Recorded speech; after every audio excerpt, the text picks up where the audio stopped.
Good morning बच्चों। हमने पिछले वीडियो में बेंथम के उपयुक्तवाद के संबंध में अध्ययन किया था और जे.एस. मिल जिसकी स्वतंत्रता संबंधी विचारों पर अपन अध्ययन कर चुके हैं। तो आज अपन इस वीडियो के माध्यम से बेंथम के उपयुक्तवाद में उनके शिष्य जे.एस. मिल ने क्या क्या संशोधन किए, इस पर चर्चा करेंगे। एग्जाम में प्रश्न पूछा जाता है कि बेंथम के उपयुक्तवाद में मिल द्वारा किए गए संशोधनों पर लेख लिखिए। ओके, तो बेंथम के उपयुक्तवाद पर अपन चर्चा कर चुके। बेंथम का उपयुक्तवाद क्या था, किन मान्यताओं पर आधारित था। तो जे.एस. मिल उनके शिष्य द्वारा इस उपयुक्तवाद में क्या क्या संशोधन किए गए, इस पर इस वीडियो में अपन चर्चा के।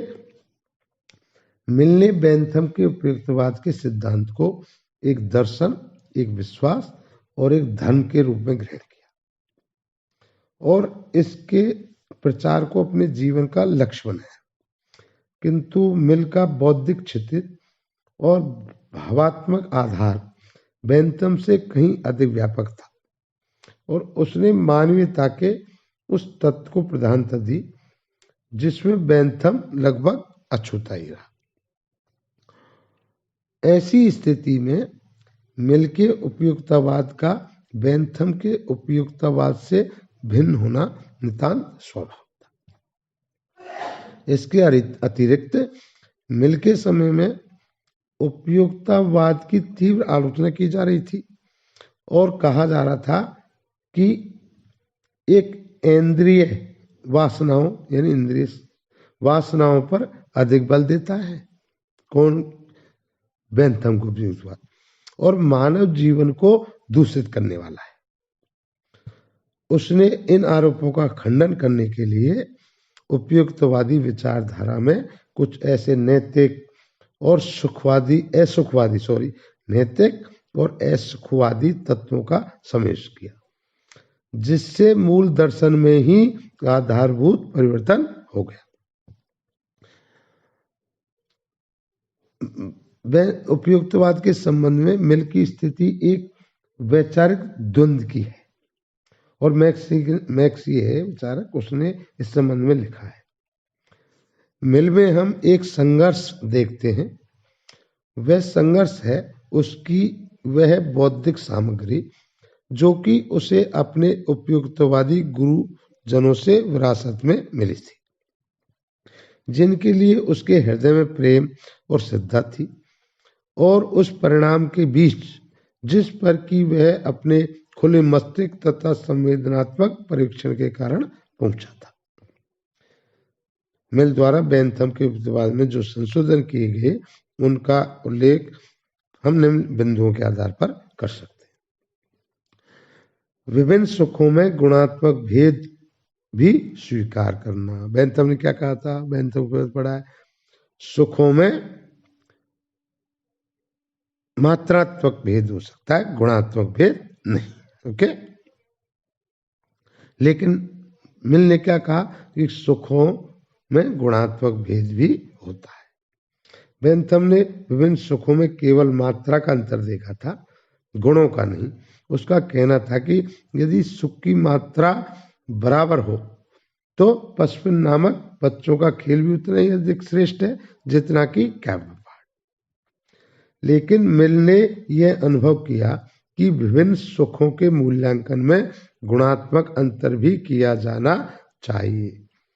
जैसा कि मिल कहते हैं, इस बात को मानना उपयुक्तवादी सिद्धांत के अनुरूप ही है कि कुछ प्रकार के सुख अन्य प्रकार के सुखों से अधिक वांछनीय या महत्वपूर्ण है। इसलिए जहां हम अन्य वस्तुओं के मूल्यांकन में गुण और मात्रा दोनों का ध्यान रखते हैं, वहां सुख के मूल्यांकन को केवल मात्रा पर आधारित करना एक अजीब बात होगी। इस प्रकार मिल के अनुसार कविता से प्राप्त होने वाला सुख पशुपन के खेल से प्राप्त सुख से उच्च और श्रेष्ठ है। ये इस बात से स्पष्ट है कि योग्य और अनुभवी व्यक्ति निम्न सुखों की अपेक्षा उच्च सुखों की आकांक्षा करते हैं। जैसा मैंने लिखा है, देखो बहुत अच्छी वह है, वेरी इंपॉर्टेंट, इसको याद करना।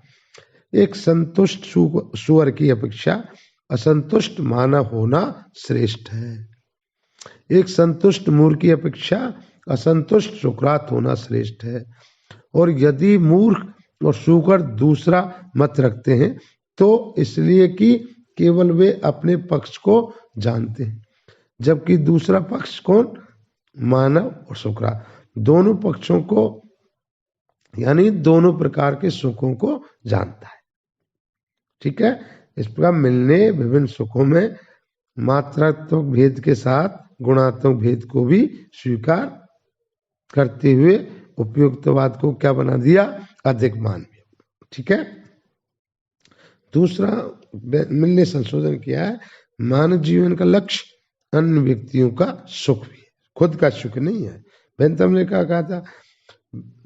व्यक्ति केवल अपना सुख चाहता है, ठीक है, लेकिन मिलने मानव जीवन लक्ष्य खुद का सुख के साथ साथ व्यक्तियों का सुख भी चाहता है। बेंथम की युक्तिवादी विचारधारा के अनुसार मनुष्य अपना सुख चाहता है, मनुष्य स्व केंद्रित है और उसका सीधा लक्ष्य अपना सुख है। वह दूसरे के सुख और दुख को नहीं समझ सकता। इसके स्थान पर मिल दूसरों को सुख को अपने जीवन का लक्ष्य बनाता है और दूसरे के सुख में अपना सुख देखता है। जैसा कि मिल लिखते हैं, मैं इस विश्वास से कभी नहीं डिगा कि व्यवहार में सभी नियमों की कसौटी और जीवन का लक्ष्य सुख है, लेकिन अब मैं सोचने लगा हूं कि इस लक्ष्य की प्राप्ति तभी हो सकती है जब सुख को सीधा लक्ष्य में बनाया जाए। वे ही मनुष्य सुखी हैं जो अपने दुख के सुख के स्थान पर किसी अन्य विषय पर अपने विचार केंद्रित करते हैं। ओके,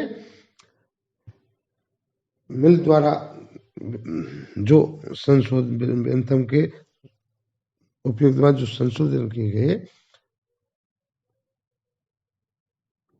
उन पर अगले वीडियो में अपन कंप्लीट कर देंगे इसको। बेंथम द्वारा मिल ने जो संशोधन किए थे।